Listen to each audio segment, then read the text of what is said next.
Assalamualaikum warahmatullahi wabarakatuh.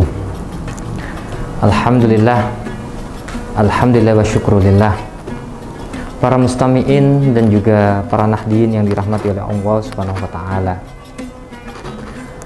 Ada sebagian orang menganggap bahwasannya ketika ia sholat, ketika ia berzakat, dan ketika ia berpuasa, maka hidupnya akan tenang, maka hidupnya akan tentram. Akan tetapi ketika semua kesolehan itu dilakukan, dia dapati di dalam hidupnya penuh dengan kesengsaraan, penuh dengan ketidaknyamanan. Maka bertanya di dalam hati yang terdalam, kemana keadilan Allah Subhanahu wa ta'ala? Tidak heran orang-orang di zaman sekarang yang awalnya dia berbuat buruk, lalu dia berhijrah kembali lagi menjadi naudzubillah lebih buruk daripada yang lalu.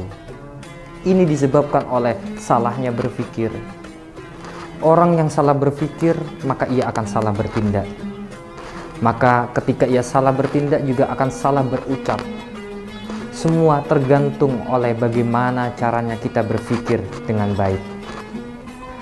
Allah Ta'ala mengajarkan kita untuk berpikir dengan jernih, dengan memakai akal kita. Afala ta'qilun, afala tatafakkarun.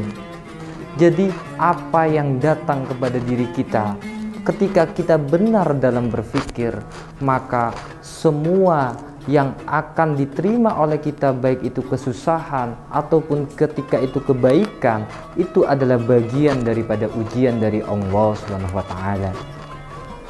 Faksusil qasasoh, ceritakan kisah-kisah para nabi.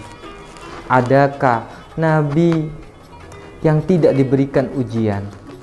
Bercerita tentang diusir dari kampung halamannya. Tidak ada ujian yang lebih mengerikan daripada Nabi Nuh alaihi salam. Begitu juga Nabi Yunus alaihi salam, dia diusir dari kampung halamannya sampai dilempar dari atas baterai, tenggelam dalam 3 kegelapan. Gelapnya malam, gelapnya lautan, dan gelapnya perut ikan. Bercerita tentang dimusuhi oleh pamannya sendiri, dimusuhi oleh kaumnya sendiri, sampai ketika dia hijrah malah dilempar dengan batu, pecah gigi serinya, berderai air mata, berderai tetesan darah keluar. Tidak ada yang lebih dahsyat daripada ujian Nabi Muhammad SAW. Jadi kalau kita berpikiran bahwa ketika kita sudah soleh maka ujian tidak akan datang kepada kita, kita salah dalam berpikir. Allah Subhanahu wa taala mengatakan, wa balaghnahumul hasanat, kami uji kalian itu dengan sesuatu yang enak-enak. Bercerita tentang jabatan, nikmatnya jabatan. Nabi Nuh alaihissalam, Nabi Daud alaihissalam, dia diberikan jabatan. Tapi bagaimana Nabi Daud alaihissalam dia menerima ujian itu? Yasumu yauman, dia berpuasa sehari untuk selalu meningkatkan ingat kepada Allah Subhanahu wa taala. Wa yuftiru yauman, dan dia tidak berpuasa sehari untuk mengurusi rakyatnya, padahal mengurusi rakyat itu adalah bagian daripada ibadah.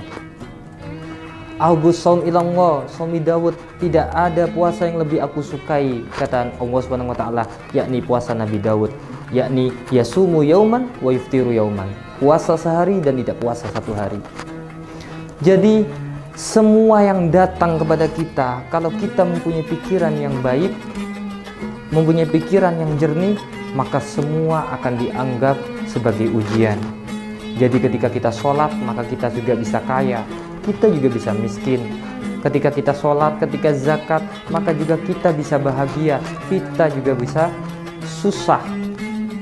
Karena apa? Allah Subhanahu wa taala ingin menguji kita.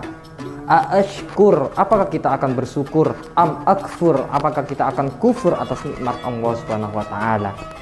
Maka ketika kita bersyukur, la in syakartum la azidannakum. Ketika kita bersyukur, maka Allah akan tambah rezeki kita. Dan ketika kita tidak bersyukur, naudzubillah, akfur, maka kita akan mengkufuri nikmat-nikmat yang Allah Ta'ala berikan kepada kita. Maka kita diajarkan di dalam Islam untuk benar dalam berpikir. Karena apa? Ketika hati ini benar, lalu naik ke atas, kepikiran kita juga benar, maka tingkah laku kita, perbuatan kita akan juga menjadi benar. Akan tetapi ketika hati kita sudah jernih, hati ini sudah benar, nyampe ke dalam otak kita, ini berubah menjadi buruk, maka perilaku kita juga akan menjadi buruk.